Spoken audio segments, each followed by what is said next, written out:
ये विदेशी निर्णय और आपका रेज्यूडिकेटेड प्राज्ञ न्यायालय सीपीसी बिग 4 सेमेस्टर में आपका पेपर ये पेपर है, ठीक ना।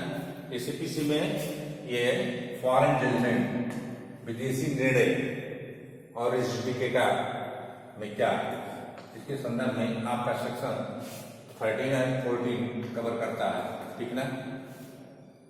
जैसा हम पिछले ही सेशन में आपको बताए थे कि विदेशी न्यायालय कौन से होते हैं, ऐसे न्यायालय जो भारत के बाहर स्थित हैं, ठीक ना, और केंद्रीय सरकार के अधिकार से स्थापित नहीं किए गए हैं या चालू नहीं रखा गया है, उनको हम विदेशी न्यायालय कहते हैं। और इसको सिविल प्रक्रिया संहिता के में धारा 2 और 6 में इसको वर्णित किया गया है, ठीक ना, उसको डिफाइन किया गया है कि विदेशी न्यायालय क्या है, ठीक ना। और विदेशी न्यायालय के द्वारा जो निर्णय दिया जाता है उसको फॉरेन जजमेंट कहते हैं, ठीक ना, उसको विदेशी निर्णय कहते हैं, ठीक ना। और यह है कि विदेशी निर्णय के मामले में रेस जुडिकेटा कब लागू होता है, ठीक ना, उसके संदर्भ में कुछ कंडीशंस दिए गए हैं और वो है, वो कंडीशंस क्या है, वो कंडीशंस ये हैं कि एक केस लॉ हम आपको बताते हैं, केस लॉ नोट कर लीजिए, यह है सत्या बनाम तेजा सिंह। सत्या बनाम जो है तेजा सिंह जो है ये AIR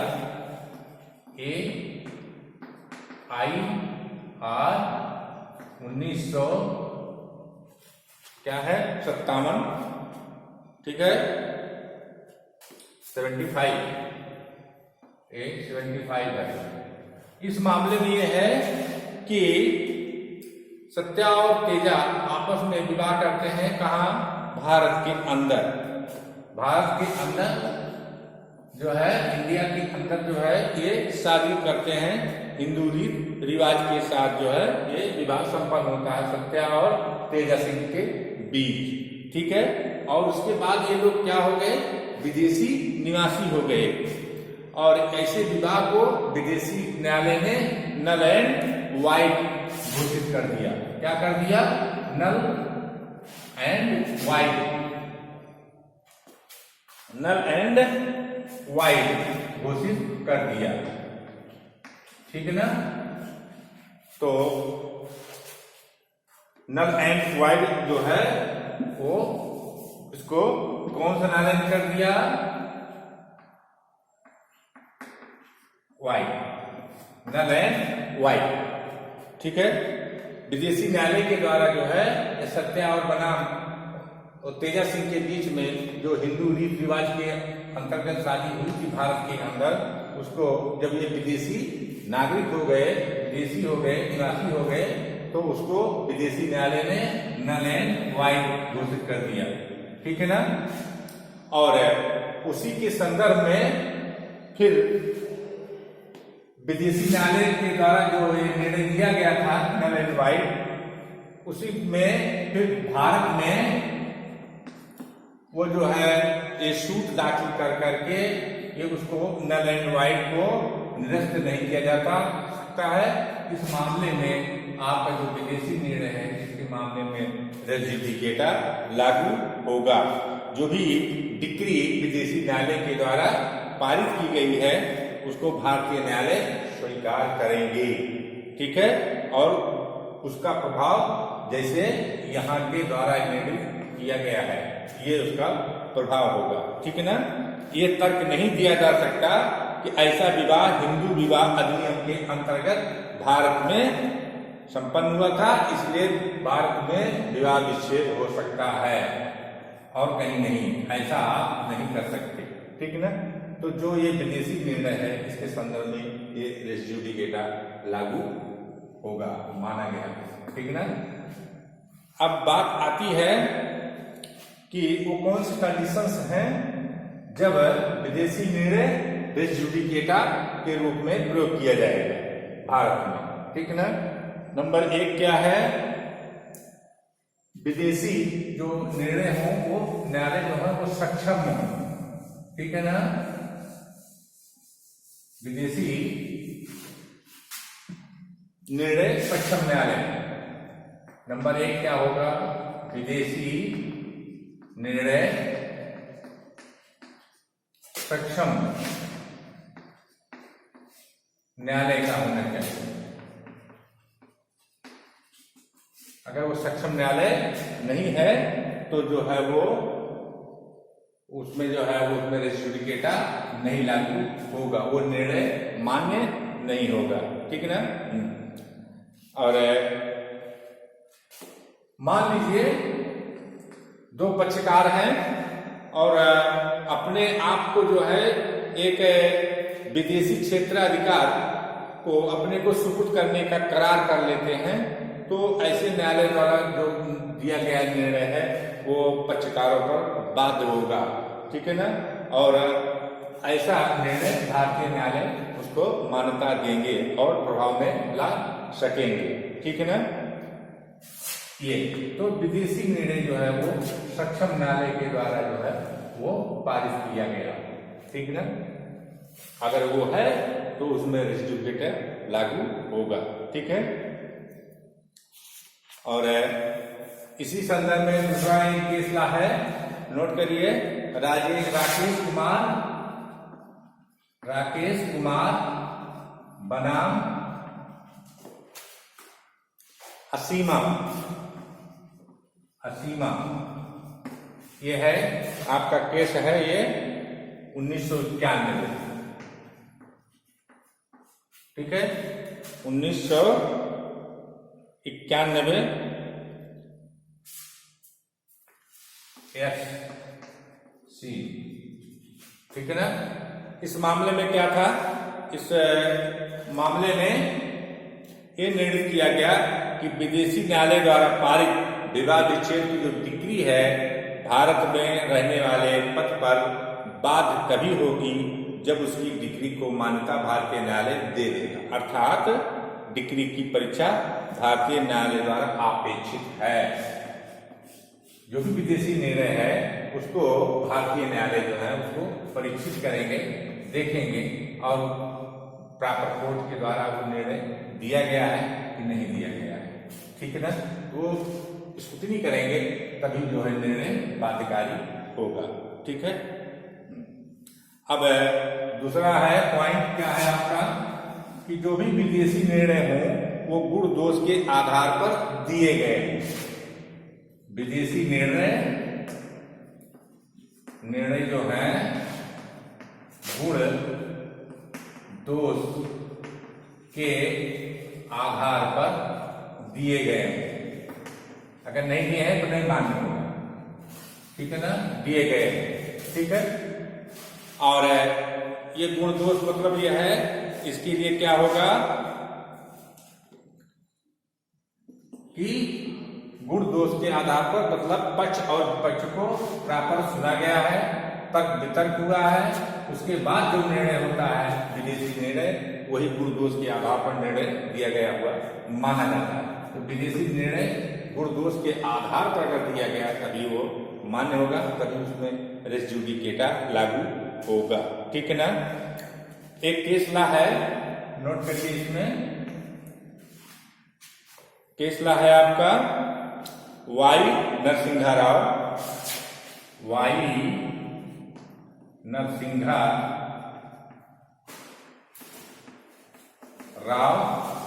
बनाम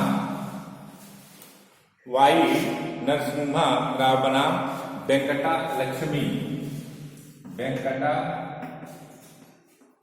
लक्ष्मी, ये आपका केस है 1991 SC, सुप्रीम कोर्ट का ये निर्णय है।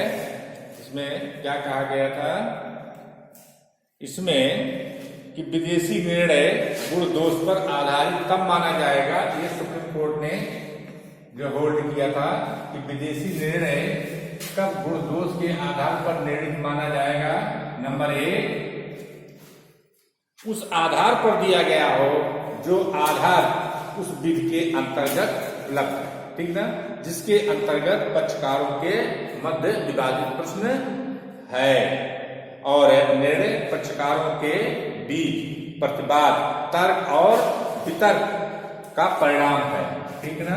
दूसरा पॉइंट, तर्क वितर्क का परिणाम, कौन, निर्णय, ठीक। और तीसरा है न्यायालय ने दोनों को सुनकर न्यायिक दिमाग लगाकर निर्णय दिया हो, जुडिशियल माइंड को अप्लाई किया हो। न्यायालय ने विदाउट जुडिशियल माइंड अगर कोई निर्णय दिया है तो गुण दोष के आधार पर निर्णय नहीं माना जाएगा।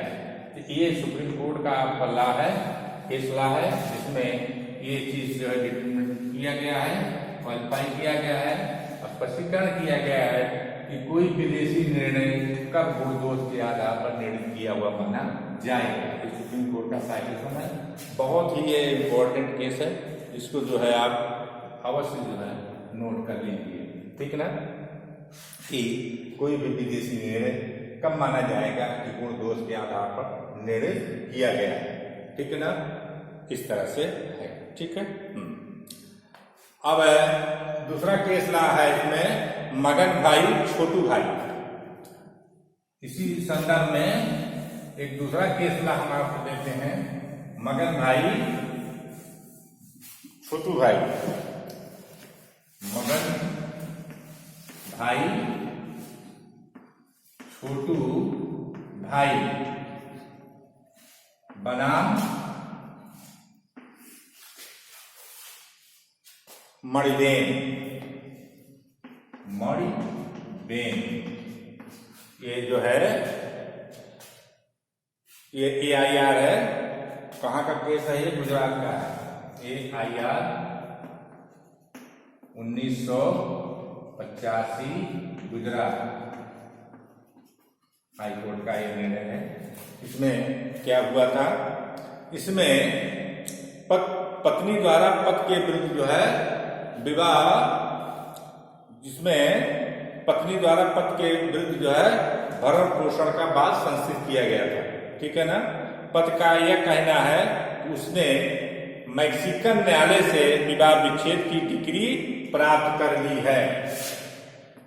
पत्नी ने क्या किया था, भरण पोषण का एक मुकदमा संस्थित किया था, कहाँ, भारत में, और पति कहना है कि मैंने मैक्सिकन न्यायालय में विवाह विच्छेद की डिग्री प्राप्त कर ली है। लेकिन गुजरात उच्च न्यायालय ने इस विदेशी डिग्री को गुणावगुण पर पारित डिग्री नहीं माना गया। क्यों नहीं माना गया कि पति कभी न्यायालय में उपस्थित नहीं हुआ था, समन गजट में निकाला गया था, साक्ष्य लेखबद्ध नहीं किए थे, पक्ष विपक्ष का तर्क वितर्क नहीं हुआ था, इसलिए इस विदेशी न्याय जो भी निर्णय है इसको जो है निर्णय माना नहीं गया और इसको रेस जुडिकेटा के रूप में प्रयोज्य नहीं होगा। ये निर्णय जो है वो रेस जुडिकेटा के रूप में मान्य नहीं होगा, ठीक है ना, क्योंकि इस पे इस मामले में गुणावगुण, गुण और दोष के आधार पर निर्णय मामला नहीं है। ये भी वेरी इंपॉर्टेंट केस ला है आपका गुजरात उच्च न्यायालय, ठीक है ना। अब बात आती है कि अंतरराष्ट्रीय विधि के नंबर 3 क्या है, नंबर 3 है अंतरराष्ट्रीय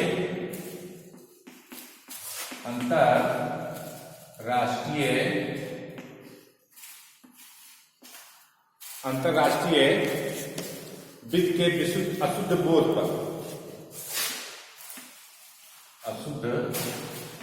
पर, ठीक है ना, अंतरराष्ट्रीय के अशुद्ध बोध पर या भारतीय विधि को मान्यता देने से इनकार करने पर आधारित निर्णय। कोई ऐसा निर्णय जो है जो कि अंतरराष्ट्रीय विधि के अशुद्ध बोध पर आधारित माना जाएगा, निश्चायक नहीं होगा, ठीक ना। हाँ, ये जो है रेस जुडिकेटा जो है वो लागू नहीं होगा। ठीक है ना, ऐसे तो ये है। और चौथा है आपका नैसर्गिक न्याय सिद्धांतों पर दिया गया जो भी निर्णय विदेशी निर्णय वही मान्य होगा। नैसर्गिक न्याय के अंतर्गत होना चाहिए। नैसर्गिक न्याय मतलब है कि न्यायालय जो है निष्पक्ष ढंग से निर्णय किया हो, पक्षकारों को पर्याप्त अवसर दिया हो, उनको सुना गया हो, ठीक है ना, और प्राकृतिक जो न्याय है उसका पालन किया गया हो, तब निर्णय दिया हो, तब वो नैसर्गिक न्याय के अंतर्गत जो है दिया गया निर्णय मान्य होगा, और अन्यथा नहीं। ठीक है ना, कोई अवैध प्रतिवादी के विरुद्ध बिना उचित प्रतिनिधित्व के कोई भी अगर निर्णय किया जाता है कि फैसला जो है फाइनल किया जाता है तो नैसर्गिक न्याय के अंतर्गत नहीं आएगा, नहीं मान्य होगा। नैसर्गिक न्याय के अंतर्गत जो भी विदेशी निर्णय होंगे वो जो है उसमें रेस जुडिकेटा लागू होगा। ठीक है, अब पांचवा है आपका कोई भी निर्णय विदेशी निर्णय अगर कपट द्वारा दुर्संध के द्वारा और उसको प्राप्त किया गया है, ऐसा निर्णय जो है वो भारतीय न्यायालयों पर निर्णयों पर लागू नहीं होगा, उसको कायदे रेस जुडिकेटा के रूप में मान्य नहीं किया जाएगा। अगर वो उसमें कपट नहीं है, दुर्संध नहीं है, तो ऐसा निर्णय जो है रेस जुडिकेटा मान्य होगा, के रूप में मान्य होगा। ठीक है ना, अब 6 है आपका कि है भारत में प्रवृत्त किसी विधि के ढंग पर आधारित दावे को ठीक ठहराने वाला विदेशी निर्णय। मतलब विदेशी निर्णय ऐसा है जो भारतीय विधि के विरुद्ध हो। ठीक है, ऐसा कोई निर्णय जो भारतीय में प्रवृत्त जो भी विधियां हैं उनकी अगेंस्ट हो, तो ऐसा निर्णय जो है वो मान्य नहीं होगा। वो निर्णय जो है वो रेस जुडिकेटा उस पर लागू नहीं हो सकता, वो निर्णय के माध्यम से रेस जुडिकेटा प्रयोज्य नहीं होगा। ठीक है ना, जैसे विदेशी निर्णय जो सट्टे के ऋण पर आधारित है भारत में लागू नहीं किया जा सकता, क्योंकि इस प्रकार का ऋण जो भारत में विधि द्वारा वर्जित है।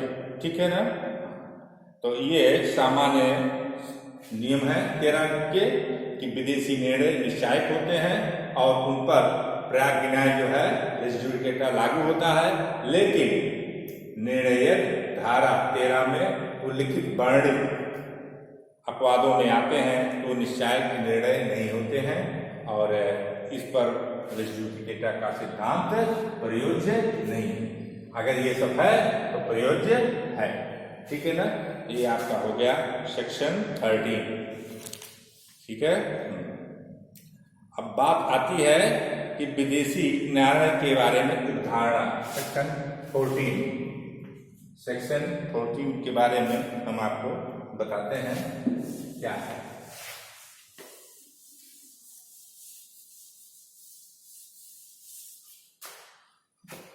सेक्शन 14, ठीक है, इसके बारे में क्या है। न्यायालय ऐसे किसी दस्तावेज के पेश किए जाने पर जो विदेशी न्यायालय के द्वारा प्रमाणित होना तात्पर्य है, यदि अभिलेख में उसके प्रतिकूल प्रतीत नहीं होता तो ये उदाहरण किया जाएगा कि ऐसा निर्णय सक्षम अधिकारिता वाले न्यायालय के द्वारा सुनाया गया था, किंतु ऐसी उदाहरणा को अधिकारिता का अभाव साबित करने करके विखंडित किया जा सकता है। ठीक ना, इसका मतलब है अगर किसी भारतीय न्यायालय में कोई प्रमाणित प्रति विदेशी निर्णय की पेश की जाती है और अभिलेख में उसके कोई प्रतिकूल स्थिति नहीं है, तो यह माना जाएगा, ये धारणा करे किया जाएगा कि ये जो भी निर्णय हुआ है ये सक्षम न्यायालय के द्वारा निर्णय पारित किया गया है। ठीक है ना, अगर इसकी उदाहरणा का खंडन भी किया जा सकता है, अगर कोई ऐसी बात पेश किया जाए जैसे उसके उदाहरणा क्षेत्राधिकार के संदर्भ में आप खंडन कर सकते हैं। ठीक है ना, ये है। अब उसके प्रावधानों से क्लियरली ही जो है स्पष्ट है। ठीक है ना, कि यदि विदेशी न्यायालयों को प्रमाणित प्रतियां भारतीय न्यायालय में पेश की जाती हैं तो भारतीय न्यायालय अवधारण करेगा कि ऐसा विदेशी न्यायालय सक्षम अधिकारिता वाला न्यायालय है, उसके द्वारा ही जो ये निर्णय सुनाया गया है वो सही है। ऐसा निर्णय अभिलेख के प्रतिकूल प्रतीत नहीं होता, तो उक्त अवधारणा का भी जो खंडन अधिकारिता का अभाव किया जा सकता है। ठीक है ना। अब विदेशी निर्णय का परिवर्तन कैसे होगा? ठीक है ना। विदेशी निर्णय का परिवर्तन, ठीक है ना। विदेशी निर्णय का जो परिवर्तन है वो किस रूप में होगा? नंबर 1, बाद संशोधित करके, बाद संशोधित करके, ठीक है ना। हाँ, नंबर 1, विदेशी निर्णय का निष्पादन करवा के, विदेशी निर्णय का निष्पादन करा के, ठीक है ना। निष्पादन, ठीक है, जिसका उल्लेख 44 का में किया गया है। ठीक है। तो विदेशी निर्णय का परिवर्तन भारतीय न्यायालयों में कैसे किया जाता है? बात संशोधित करके और विदेशी निर्णयों का निष्पादन करके, एग्जीक्यूशन करा करके। ये दो स्थितियां होती हैं जो विदेशी निर्णयों का परिवर्तन भारतीय में किया जाता है, न्यायालय के द्वारा किया जा सकता है। ठीक है। अब बात आती है विदेशी निर्णय पर बात संशोधित करके वो कौन से शर्तें हैं, जो शर्तें उनकी पूरी होनी चाहिए तभी जो है विदेशी निर्णय जो है बात संशोधित करके वो परिवर्तन में लाया जा सकता है। वो जो है शर्तें कौन सी हैं, उन शर्तों के बारे में हम आपको बताते हैं। ठीक है। शर्त नंबर 1 है, भारत में न्यायालय में संशोधित करने के लिए आवश्यक शर्त क्या है? विदेशी निर्णय के परिवर्तन के लिए, विदेशी निर्णय परिवर्तन के लिए भारतीय न्यायालयों में दाखिल करने के लिए बात संशोधित करने की कौन सी शर्त है? नंबर 1, विदेशी निर्णय का धारा के जो प्राविजन है उसके द्वारा निश्चायक होना चाहिए, निश्चायक होना चाहिए। इसके सेक्शन 13 के अंदर उन अपवादों में नहीं होनी चाहिए जो सेक्शन 13 में दिए गए, CPC के 13 में दिए गए। ठीक।